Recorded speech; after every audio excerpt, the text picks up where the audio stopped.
This is Ty Law, Pro Football Hall of Famer. Have you ever seen 100,000 square feet of pure fun? Come join us at Apex Entertainment in Marlboro. Be amazed at the 30 luxury bowling lanes, a multi-level go-kart track featuring car number 24, multi-story laser tag, and more. Apex offers delicious chef-inspired menu with 2 full bars serving craft and local beer, plus signature cocktails featuring my very own Corvus Vodka, the official vodka of the Pro Football Hall of Fame. Come to Marlboro and visit or check us out at apexentertainment.com. B-Pod Studios. Sports Hub headlines. Celtics scored 16 straight points in a run that spanned the end of the second and the beginning of the third quarters to take the lead, and then they ripped off a 17-0 run in the fourth to put the game away last night. They beat shorthanded Philadelphia 117-99 at TD Garden. Tyrese Maxey, a game-high 32 for the visitors. Jaylen Brown, 31 for the Celtics. They won 9 in a row overall and 25 straight home games against Eastern Conference opponents. They played Dallas at the Garden Friday night. Bruins off until tomorrow night when they host Las Vegas. Turning to the Patriots, they're in the middle of a very busy week in Indianapolis at the Scouting Combine. The team, as you know, has the 3rd overall pick in the upcoming draft. Elliott Wolf told the media yesterday that although it's early in the process, he likes what he sees from the top quarterbacks. You know, one thing about the quarterbacks in this draft specifically that I'm excited about is they all look like they're really tough guys, which, you know, is obviously great at any position, but the quarterback position especially. We have to determine, you know, who can handle being the quarterback of the New England Patriots. Wolf also said he'll have the last say on the draft. No decision has been made on the future of J.C. Jackson, and bringing back Mike Onwenu is a priority. Sports Illustrated reports the Patriots offered the job of offensive coordinator to Nick Caley and were turned down before they went ahead and hired Alex Van Pelt. And the Red Sox at St. Louis Cardinals played to a 3-3 tie in Jupiter, Florida yesterday. The Sox visit the Washington Nationals in West Palm Beach, Florida today. Sports Hub headlines are brought to you by Boston Prolotherapy. Do what Ted Johnson and thousands of others have done and eliminate your joint pain without surgery at bostonprolotherapy.com. I'm John Wallach at Boston's Home for Sports, 98.5 The Sports Hub. Your next update at 7:30. Al Horford. This is Al Horford. Al Horford catching slam. Horford for 3. You're listening to the home of Boston Celtics basketball. 98.5 The Sports Hub. It's the all-new Dutcher and Hardy. Whatever, man. On 98.5 The Sports Hub.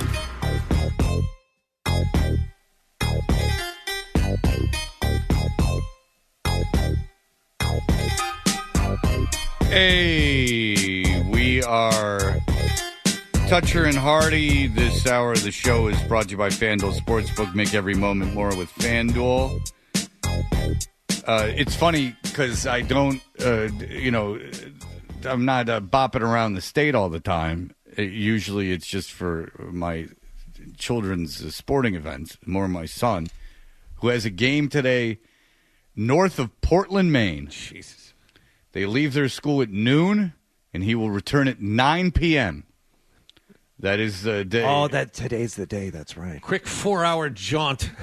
For some reason, his school won their league, but they're not in the States. They play this regional tournament. What? You don't get a home game for winning your league? No, they're the 5th seed. Jesus. I don't know anything about it. I can't find any information on it. Who knows what's going on? But I know that they have, like, a tour bus at least today, like a minor league hockey bus. Oh, nice. All right. Instead of like a van. Yeah. They're like they're going up, but and maybe a bus driver. I got to imagine. Because sometimes with this school, like the coach has to like drive like the kids. You know what? You know what I would insist upon, if I had that age kids, that many of them for that long, whatever transportation has chargers for their phones, because that's all they want to do, and hopefully they will. Like it's like a limo bus type of situation, taking them up there. Yeah, make sure they can charge them phones, because otherwise you're going to have to talk to them. Chaos. I don't know why there wouldn't be phone chargers, but I was like, but they got to drive past Portland and back. Well, thanks to Dan O'Brien, we know exactly where they're going. He described its location as in relation to the Bath Iron Works. Yes. Yeah, so that's right. Where they make the ships. Oh, yeah, it's right there by Bath Iron Works. Oh, why didn't you say so? Of course Not Bath and Body Works, already. Bath Iron Works. But I told you that I was in the town of Hingham on Friday. Yes. I was rubbing elbows with the people of Hingham. The swingers. Yeah. And then the first thing that Hardy says, you got to be careful. This is it came up. I don't know why it came up, but I said I was in Hingham, and Hardy said on the air, you got to be careful. There's a lot of swingers. And then I went, oh, isn't that funny? The restaurant I went to was the swingers restaurant. Right. Like this is the big swingers restaurant that you're talking about. And then when I went in, I couldn't tell that it was swingers at all. It's like there were families and stuff. It didn't seem like there was that many of the people. But we heard from the listeners, people started going crazy that, yes, this restaurant in Hingham is... Did horizontal stripes. Now, I guess I had said referee stripes. Those are vertical. If you're wearing a blouse or a shirt with horizontal stripes, that is supposed to be some kind of a signal. Right. So this is from Matt. Tried calling in to chime in about the swingers bar in Hingham, but here I was getting to work, so I had to drop off. To back up everything the other said, striped shirts were once the norm, but they seem to have fallen out of favor. For what, I don't know. Keys on the bar are still common. So if you put your keys on the bar... Because remember in the Fens, jingling your keys for some reason, keys in the old thing about keys in the fishbowl that for the people. You understand? To this day, if someone named with the name of Ron calls in the midday show, Zolak will say, "Hi, Ron. You taking pictures?" I wonder what all those dudes just like left. Like the Fens used to be this playground of roller skating and boom boxes. Didn't the police go in and clear that place out for some reason? They burned the fence burned down or something. Yeah. They burned the brush and it scattered all these feral dudes. But if you don't, God, we've been here for a while. But in 2007, 2006. If you went down to the Fens by the hospitals and jingled keys, a dude would literally, not a joke, come out from behind a tree to see what was doing. Now, I was around when you sent Adolfo in there. Yeah, there was guys roller skating around with boom boxes, in tighty whities on. Ron was taking pictures. I mean, it was a whole scene down there. And now there's nothing. Says keys on the bar is still common. Accidentally did this once about 10 years ago when I was in college grabbing a beer with a friend after we got out of work. Wanted to add the unofficial swingers night, from my understanding, is on Wednesday night. Stopped by the name redacted restaurant a few months ago after attending a wake. Perhaps friends with our own Dan O'Brien, who goes to wake every day. To grab a quick bite and a few wobbly pops. And it seems like the local divorcees are becoming a bit more ballsy. After sitting along at the bar for about 20 minutes, plenty of seats around me, a woman wearing a cheetah print sweater and her male companion sat down right next to me. They gave off "we're two recently divorced people trying to get back out there" vibes and thought a swingers bar may be the place to go. After a couple drinks in, she starts rubbing her foot, up against the bars, that's his words, up against my bar stool and then my leg. No keys, no striped shirt, nothing. Not sure what vibes I was giving off. But given that I was sleep-deprived and a relatively new dad, I hadn't realized that it was a Wednesday night and that I had made myself an easy mark for a feral cougar and her companion, who likely didn't realize he had been unwittingly signed up to be a cuckold. Definitely a spot for divorcees, so happy hunting, Fred. You'll definitely find a sugar mama. Lots of divorced women in Hingham receiving alimony payments from their ex-husbands with FU money. Oh. Wallach, unfortunately, they don't serve birdseed and worms. Insert Eagle Street here, but plenty of amazing options. There. You're just being a silly goose. No, that's in there. Oh? I know. I swear to God, that's in the email. Why did I? It's in the email. I mean, are you saying they do serve birdseed and worms? Did you hear earlier in the show, Hardy? John Wallach's wife gave him a miner's hat. I did. As a miner's lamp. Yes. Under the a hat with a light on it. Under the.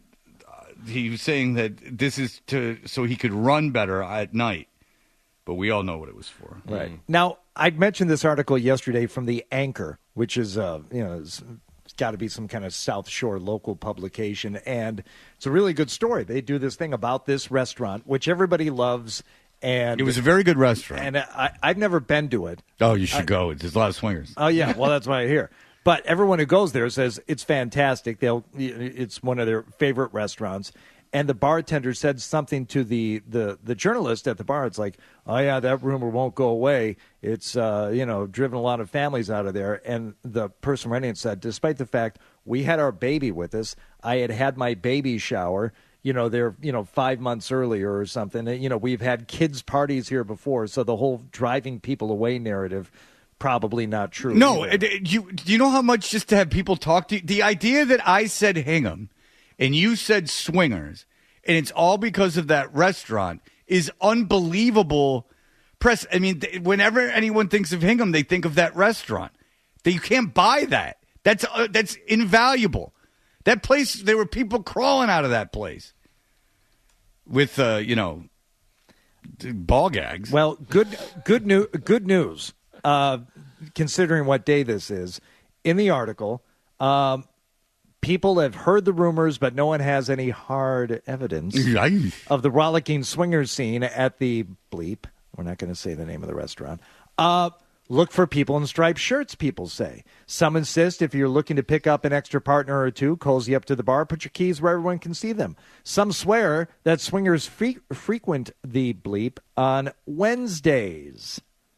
For the record, the GM dismissed the telltale swinger signs. They're every bit as ridiculous as they sound. But he's got a great attitude about it and has said, it's like, people are talking about us. It's fine. He knows they run a good restaurant. It doesn't necessarily affect him. And what was he going to say? Like when he's asked about putting keys on the bar and being a swinger, like, yeah, that's what you do. But they like, do. Like, what's the general manager going to say? Like, oh, yeah, absolutely. Yeah, come in on Wednesday. Yeah, if you have your keys on the bar Wednesday, you're getting laid. Sure. And if you don't get laid, that's on us. Then your first app's free. 2-for-1 apps if you don't get laid and your keys are on the bar. I'm telling you, this story in the Anchor is very good because they do talk to a swinging couple. Huh. Oh, and they just happen to be at the restaurant. Nope. I talked to my wife. At first glance, Dave Coughlin and his wife Lauren, not their real names, seem like any other suburban couple. Attractive, mid-30s, most weekends adventuring with their young children, working on DIY projects at home. They tried swinging for the first time on their honeymoon when they unintentionally booked a stay at a swingers resort. Mm. Now, let me tell you something. Did you or your wife, Wallach, with either of any of your wives that you've had in your life. Yeah. Did you or your wife do any research in terms of your honeymoon? Yeah. Was it vetted pretty thoroughly? Pretty much. Where you're staying, what you're going to do? Yeah. So did you book a stay at Hedonism, not knowing what that place was all about? We went to Jamaica. There's no God, way they is. booked at a swingers resort, not knowing what it was. Right. By the way, and just because you're at a swingers resort, there's not like a law that to leave you have to swing. Well, here's Lauren wrote on a list of things she'd like to try on the trip: zip lining, hiking Mayan ruins, and jokingly, a threesome. The next morning, like any responsible couple, they had a chat. Did you like that? Would you want to do it again? Yes and yes. 7 years later, they're still at it. I will be in the corner minding my business. You, my dear, are free to do whatever you like. I am a worm and will be treated as such. All I request is on the way out, you both step on me. Yes. Dan, Fred, and I all know a swinger. Oh, yeah, we do. Yeah. Yep. I may or may not have said something in Fred's headphones while you were reading that email. He was very low key about it. Oh, very low key. And as I told you guys before, swinging, from what I know from people that have done it, not something to dip your toe into. Well, that one, they were on their honeymoon. Yeah, well, it sounds to me like they had every intention of having it. It sounds to me like there's... No, it was not a mistake. Right. If you are going... Here's my advice to would-be swingers. You got to either go, we're doing it or we're not. And in that you got... This is your lifestyle forever, or you're just not going to do it at all. Because many, many divorce days, many, many communities ruined. Many communities ruined by swinging. Because what happens is, and I don't think you guys knew about this, but I know a lot of people, relatively like 4 people, that it lived in respected like different communities, like suburban communities. And what happens is the people start having like their social lives revolve around like they go to like a neighbor's house, right? So there's like 6 couples or 5 couples that go to a neighbor's house and they start hanging out, and it becomes like kind of like there's these no barriers. Like people are just walking into each other's houses. A lot of times they have kids, like young kids, and they start like there's just these no real walls up, right? And then they start teasing around, like a couple makes out and everyone like 2 people make out and everyone claps and it's kind of funny and everyone's drunk. And then it moves on, and lo and behold, when the people have sex, they get amorous. They actually enjoy each other's company and imagine that and start to go like, I would like to do this more often. In fact, I enjoy having sex with you, this new person, more than I like having sex with my person I've been with for 10 years. Who I saw give birth. Can you imagine that? This is far more exciting. But you're sneaking around having sex, and then the person goes, well, why? You're not supposed to fall in love. You're just supposed to have sex. But now you're in love, and now everyone hates each other, and now there's no more parties in the basement, and you can't just stay in your house. Right. Like, you got to move. You still live right next to that you person. still live like in like everyone Yeah. Your life for the last 3 years has revolved completely around these 10 people or 8 people, and now you're completely, it's all blown up, and you got to leave the city. I had a friend who did not swing and did not even experiment with it, but had to leave his neighborhood. His kids got older too, but he left his neighborhood. A lot of the reason was because everything started getting all weird. And like people were fighting, like dudes were fighting each other and stuff. And it all came from that. Jeez. Yeah. Well, there was one neighborhood we looked at before we moved, was it almost 6 years ago now? And we looked at it, and it was a friend of mine who's a real estate agent, not our person, but said, oh, that neighborhood, he goes, everybody's effing each other. I said, what? He said, oh, yeah, that's what they do. And it was the scenario you just described. And we've kind of got that relationship with a couple of our neighbors. We're very friendly. Pretty much if we're having people over, it's like open door, back and forth across the street. If you're having people over. But exactly. It's not like just every day. And it's like there's no way that would go down where we live. But some of these neighborhoods where you get, I don't know, I think you need like a couple dozen homes at least in a tight community, and everyone has to be about the same age, and pretty soon it happens. They say that about Hingham. They say it about Cohasset. They say it about some of these more affluent suburbs. And even in the ones we were looking in, which wasn't all that affluent, they're like, oh, yeah, everybody's banging in that neighborhood. Don't go there unless that's what you want. In the 2 couples I know that have divorced because of, like, swinging, I know 2 couples that have divorced because of it, and both times the woman left a man. Both times. One time because the woman fell in love with a guy, and one time because the woman just loved it. She's just like, I just love having sex with a bunch of dudes. Like, so this is what's going to happen from now on. Both times it was the woman. So, guys, surprising. Be careful what you wish for, because the 2 people I know that relationships have been ruined because of swinging. Both times the woman left the man, and not because they were jealous. Because one fell in love with, came home and announced that she loved this guy and was over. And another one that the girl just like, I love getting banged. I'm not going to stop. And I don't want you, like, I don't even want to pretend. Like, I don't want to be married to you under any circumstance. You just described my buddy who says it all the time. It is what he wishes for. He says, Hardy, I just want her to find someone. He's not talking about his wife. I just want her to get a boyfriend and leave me. That's all I want. Really? Yeah. And now are they swingers? Not at all. But he's not saying it for comedic effect. How long have they been married? Why does he just divorce her? Heartfelt. I don't know. How long have they been married now? I'm not saying. How? No, he can't do that, John. How? But see, the deal is that you might as well just not be. No amount of money is worth being that miserable. I mean, it's just you're paying for your freedom. I just hope she finds someone. That's what he said. Oh my God! Very matter of factly. You know, there's a way out of it. It takes 2 to tango. Very good. Well, if you're going to Hingham, apparently you can find a couple that wants you. All right. Andrew Callahan is in Indianapolis, which is also notorious for hillbillies. Slack-jawed hillbillies. Slack-jawed yokels. Gawking at the press at Media Row. All right. We'll be right back with Andrew Callahan because Elliot Wolf talked yesterday.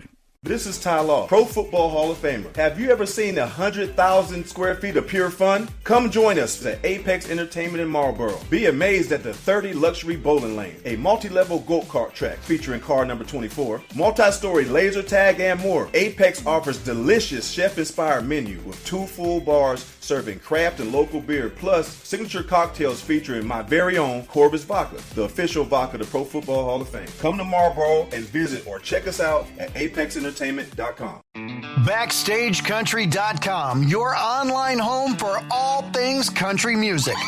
Award-winning movies often have incredible soundtracks, and many of those have gone on to become country gold. We've picked our top 5 country songs that have been nominated for an Oscar. Text Oscar to 45911 to see if your favorite made the list on BackstageCountry.com. Text Oscar to 45911 and we'll send the link straight to your phone.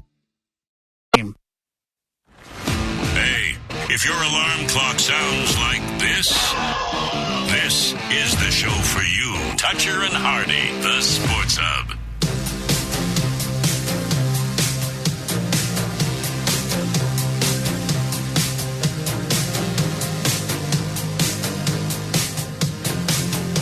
It's combine time, baby.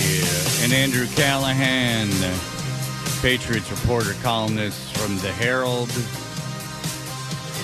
is there in Indianapolis, where I don't know if it's like the Super Bowl where they have an all-star cast at the Hooters. They brought in women from all over the country to be at Hooters. Remember when we went to Hooters, John? Did we even eat there? I don't think we even could get a table. No, we couldn't get a table. Because there's 5 restaurants in Indianapolis, so good luck. I know we used to stay in Elmo's on like Tuesday, and then we were busted for the rest of the week. I mean, seriously, we were walking around just like literally looking for a place to eat. All right, Andrew Callahan, hello, sir. Thank you for joining us this morning. Good morning. Speaking of Hooters in Indianapolis, there is one here, and I can tell you that is where Alex Van Pelt, new offensive coordinator for the Patriots, first met Drew Bledsoe. Oh, really? They at the Hoots in Indianapolis. At the Hoots, they were combine participants. I think it was '93. Then they go on to be teammates in Buffalo. They've been friends ever since. And yeah, first time. It was Drew's 21st birthday. Why did Drew Brees? Why would you pick Purdue of all the schools? Why would you go to Lafayette, Indiana? Is that where Purdue is? Lafayette, Indiana. It's a real dump. West Lafayette, but I don't know if Drew Bledsoe would know about Drew Brees. Oh, Drew Bledsoe. Sorry, Drew Bledsoe. Oh, boy. Washington My State. bad, Washington State. I'm sorry. I thought Drew Brees. Oh, boy. I stepped in it there. Hi, Andrew. Well, I got to tell you, I'm a little grouchy this morning. It's good to be on with you guys as always. We have Gerard Mayo coming up at 8, and we might have been in bed by like 3 a.m. last night. So we're roughing it here at a Wednesday. All right. You and Reese went out drinking, huh?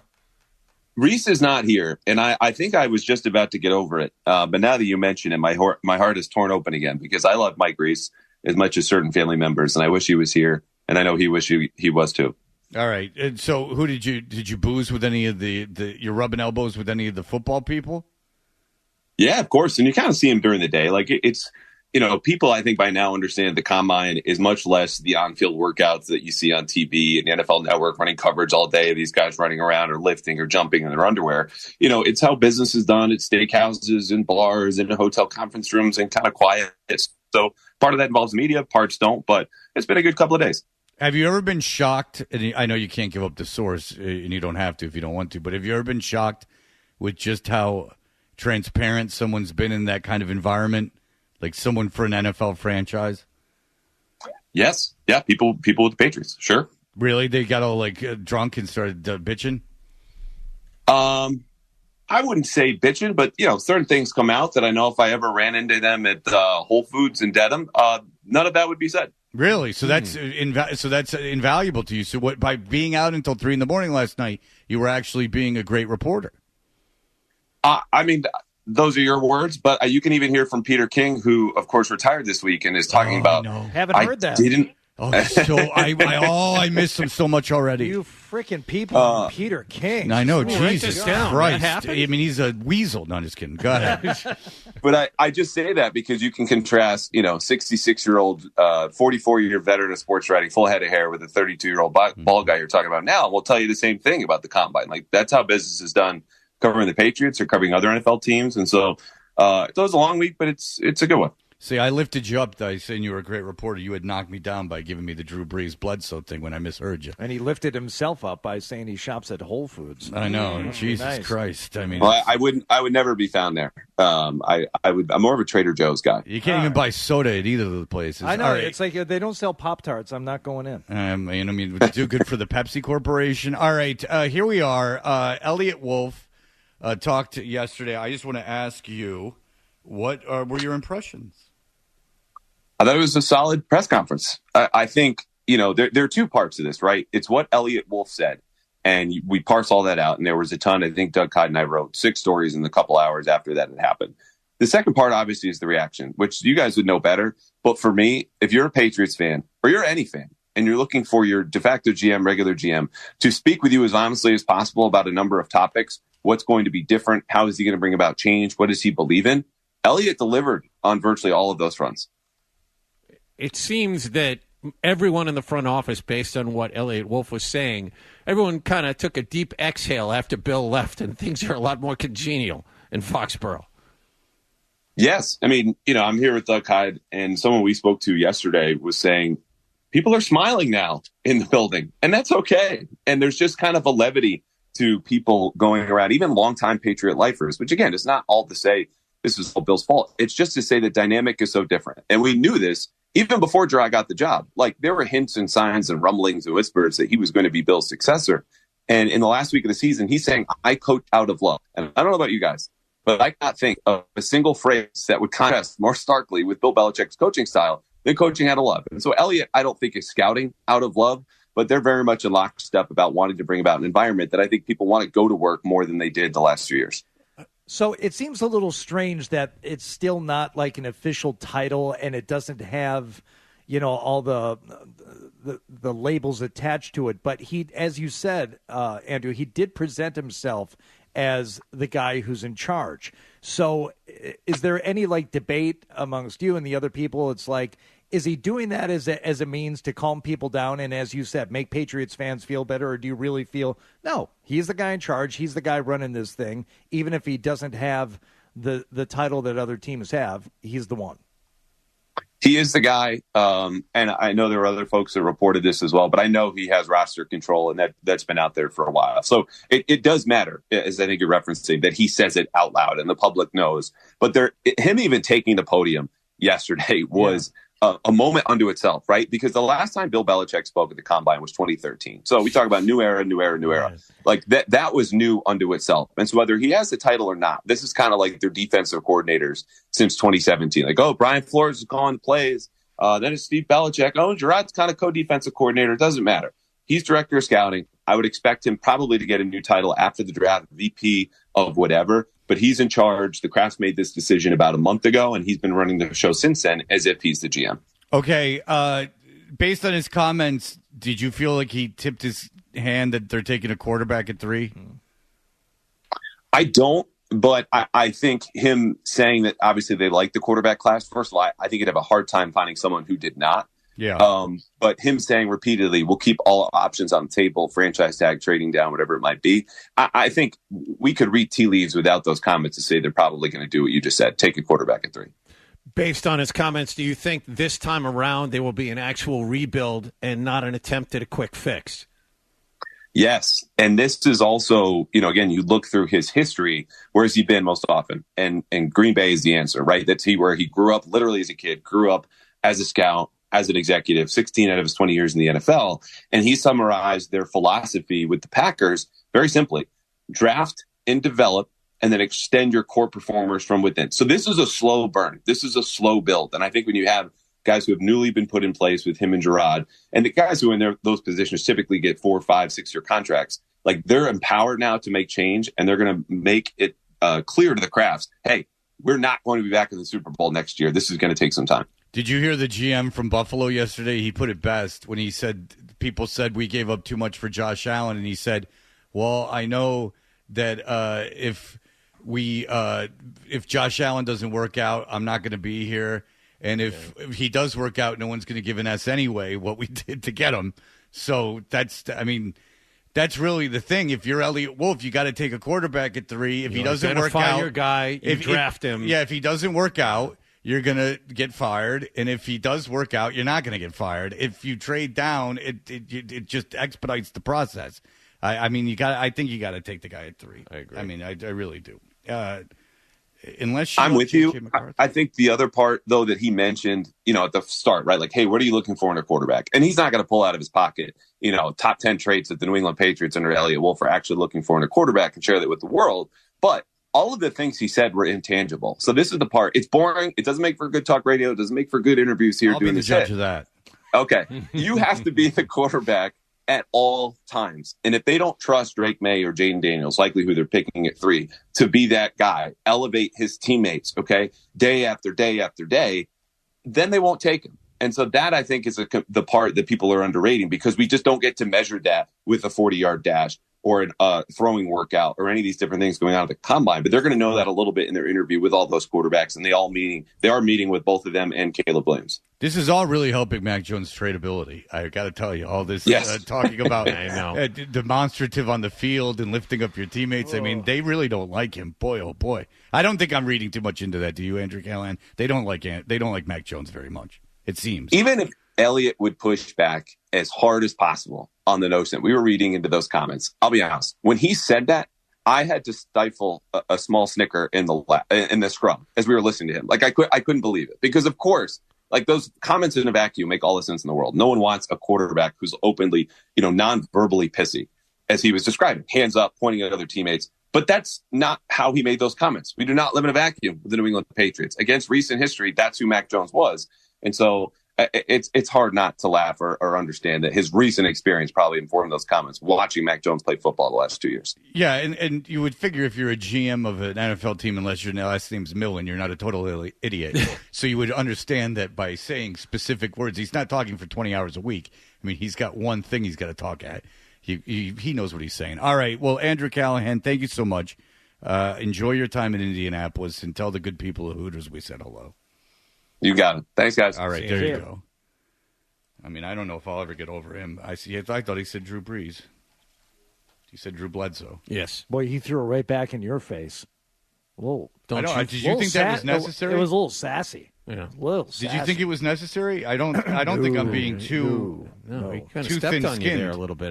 That was uncalled for. Yeah. I mean, it's not my fault he was up all night gallivanting around, doing God knows what. I don't know if he hired a lady of the night or he didn't. Giving you what for like that? That's just, come on. Walk it off, kid. I'm going to go down and just get a couple DPs, Diet Pepsis. I'm not going into Hingham. Oh, boy. I'm not going into Hingham. Those are Diet Pepsis. Yeah, Diet Pepsi. Okay. It's DPs. What else could I mean? Right. And I'm going in, and I'm gonna get some ice in the cup, and I'm gonna soothe my bomb. All right. I want to do this actually. There's a new. I can't stop myself. There's a new big board up on the Athletic. Okay. And they have a kid listed as 29.5. Can you please correct that? I'm like, there's a guy who's 30 in the draft. He's an offensive lineman. I'm like, so he's going to play for a year?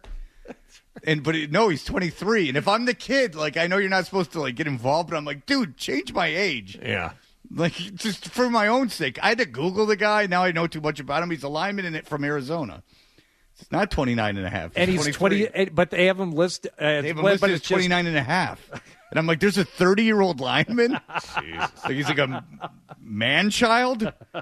All right, we'll be right back. Hopefully with a little more decorum. This is Ty Law, Pro Football Hall of Famer. Have you ever seen 100,000 square feet of pure fun? Come join us at Apex Entertainment in Marlboro. Be amazed at the 30 luxury bowling lane, a multi-level go-kart track featuring car number 24, multi-story laser tag, and more. Apex offers delicious chef-inspired menu with 2 full bars serving craft and local beer, plus signature cocktails featuring my very own Corbis Vodka, the official vodka of the Pro Football Hall of Fame. Come to Marlboro and visit or check us out at apexentertainment.com. BackstageCountry.com, your online home for all things country music. Lainey Wilson is on a roll. She's delivering great music and teaming up with some of country's hottest acts. Text Lainey to 45911 to see which 4 Lainey Wilson collabs have us talking at BackstageCountry.com. Text Lainey to 45911 to get a link to the list sent right to your phone from BackstageCountry.com. On the air, online, on the air. This is how Boston sports fans start their day. Toucher and Hardy on 98.5 The Sports Hub.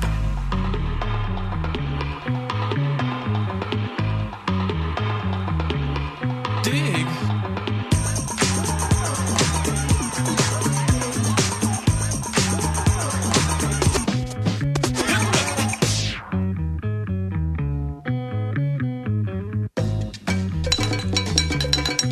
Dig. Oh, we have fun here. This hour of the Toucher and Hardy Show is brought to you by FanDuel Sportsbook. Make every moment more with FanDuel. John, you were just telling me something that I've been trying to get people in the mood for. Yeah. What was your expression? I told Fred off the air, this is a fun time of year for me. I like kind of fleshing out who the Patriots are going to take. They have the high draft pick, but what I really like is that it looks like we're going to do this for another couple of years. It's building slowly. We had 2 or 3 years ago where they signed everyone, and Fred, you rightly said this is wrong. They're going to fall flat on their face, and they did. And now they've crash landed at 4-13. I like what I heard from Elliott Wolf yesterday. I am thoroughly interested in the combine and all of these prospects and who the Patriots might take or not take. And I know there isn't going to be some wild off-the-board Tavon Wilson nonsense in the second round this year. It sounds to me like you have a guy who's got a steady hand that's going to take guys that he's going to keep and re-sign if they're any good. And just this bears repeating. Bill Belichick did not hand out a second contract to to anybody in the first, second, or third round that he took for the last decade that he was on the job. That goes against every philosophy that NFL teams have to build franchises, and you saw what happened. It looks like this guy knows exactly what he is doing, is going to draft accordingly, and keep the guys that he drafts. And I'm looking forward to this. They're building something here that Patriots fans are going to be proud of in 2 or 3 years. They're not going to win this year. They're probably not going to win next year, but maybe 3 or 4 years down the line, you'll get back to that perennial contender that we had here before, and I'm good with that. Yeah, you're rooting for development, and also you don't want to have this amount of cap space. Like everyone who's all excited about this cap space, you don't want to have this amount of cap space because what John just said, it means you don't have a quarterback. Because good quarterbacks in the NFL now make $50 million a year, and you don't want, and that means that you have elite players that are on their second contracts, third contracts. Like you don't want this amount of cap space. You want your cap space going to people that you've drafted and developed. This is a time to get in on the ground floor, and Patriots fans really haven't had this opportunity for the last 30 years when they drafted Drew Bledsoe number 1 overall. But back when they drafted Bledsoe, people were invested because, all right, this is our guy. We got a stud quarterback in the first round. Let's watch the Patriots develop around him. And this is the opportunity. Hopefully the Patriots do the smart thing and take the quarterback at number 3, and then he'll be our guy. And then we'll kind of grow with him. And I'm all for it. I think this is great.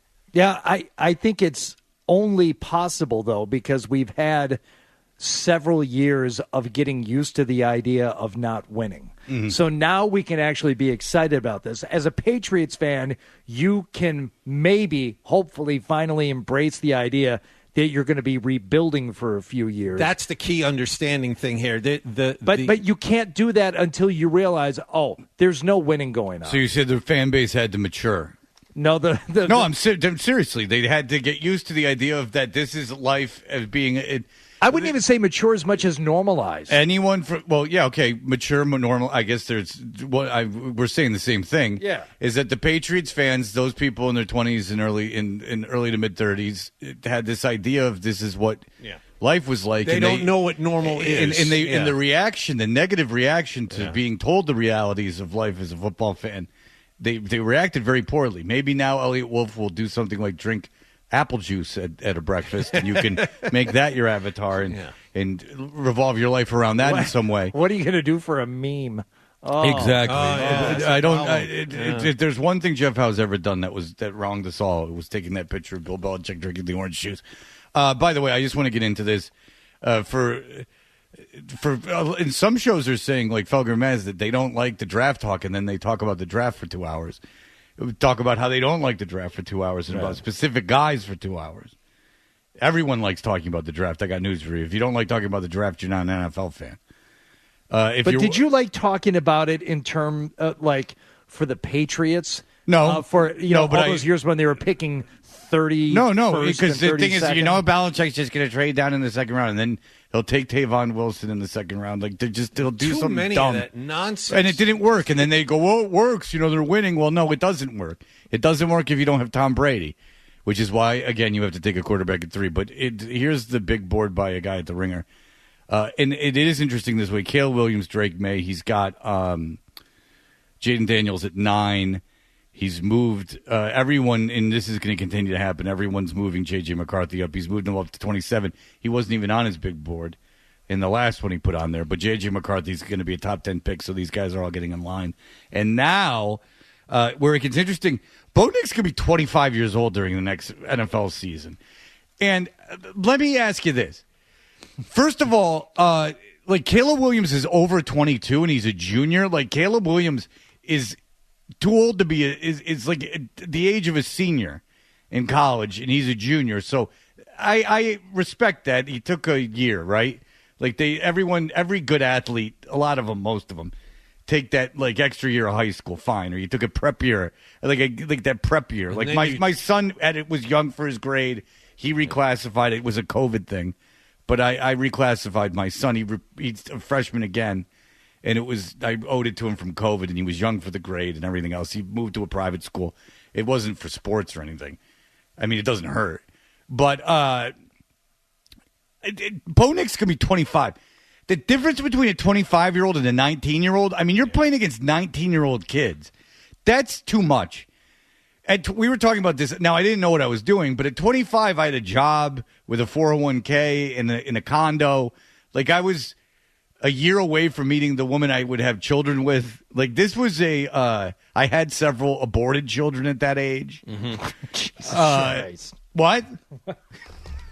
I'm just playing. I'm just teasing. Let's do David Lee Roth. Abortion, yay or nay? He did that. He did do that. That I knew. You have a sweet guitar sitting in the corner to play Tasty Licks? That I knew. All right. But today we're going to talk about abortion. No. I swear to you, that is what he did on that show. Yeah. And then because if the phone lines light up, you hit something because you got 5 maniacs calling in. That's all that matters. Michael Penix and Bo Nix. Michael Penix is 23.9 years old. Bo Nix is 24.1. Bo Nix is an old man in college. He's the guy from Dazed and Confused. He's Waterston or whatever the guy's name is. Yes. It's too old. Now everything he did for the last 2 years doesn't matter to me because he's too old. It's the way. This is the way college athletics are now. This isn't the last time we're going to be talking about this. I mean, people are taking 6 years of college. And you look at Drake May, a redshirt sophomore. He's going to be 22 this coming fall. Yeah, like 22 to 20. The difference between 22 and 25, it's insane. But if anybody stays for their junior and senior year and then comes and plays in the NFL, they're going to be like Bo Nix and Michael Penix. I mean, there's a lot of guys that are going to be 24. Ed Rusher from Florida State. I don't know if these ages are right because, again, they have a guy at 29 and a half years old, which is really unfortunate for the guy. But J.J. McCarthy's 21. He just turned 21. Don't you give him – doesn't that mean a lot to you that another guy's got 4 years on him? 4 years older than J.J. McCarthy. Yeah, it should. J.J. McCarthy just won a national – see, I hear people bad-mouthing J.J. McCarthy. They ran the ball out against Penn State. He won a national championship. He didn't mind not throwing the ball that much, and he's 4 years younger than Bo Nix. He stayed at one school. He never transferred. So that means nothing? Go ahead. No, I'm looking at this guard from Washington who's 17th on that list. He's a junior. He's going to be 24 this fall. Is a junior who's 24 years old? Yes. But, Fred, I'm telling you, this is what college athletics has morphed into. It's sad, but you're going to see a lot more of this. All I'm saying is that you got to give a guy, a 21-year-old, even looking at tape, you got to give him a lot of leeway over a 25-year-old. And just on McCarthy, because I like him too, and I think he's decent. I don't know anything about him, but go ahead. there is a difference between him not throwing the ball and them not wanting him to throw the ball all that much. Yes. So yeah, exactly. Easy, Fred. No, I was being devil's advocate. Okay, all right. I think everyone praises the kid. They've been praising him for 4 years. They praised him coming out of high school. He's a big recruit. I just know that the people that I mix with, that I rub elbows with, have been talking J.J. McCarthy, sweet. I'm talking about the second-tier quarterbacks. The Patriots don't even have to worry about it. It just bugs me. It would bug me that a guy's 25. Now watch, Bo Nix is the next Mahomes. But it would bug me that he was 25. Like, that's like an adult playing in high school. You're playing, think of a kid at 19 and a man at 25. There's a huge difference. Like, you're not even done growing at 19. What are they wearing? If you want me to think about them. Suits and ties. Oh. All right, Bird. What does Bird wear? It doesn't matter because he lives at home. And he's in his 40s. Yes. He's the Bo Nix of life. He's still plodding along like a middle schooler at 40. Over 40.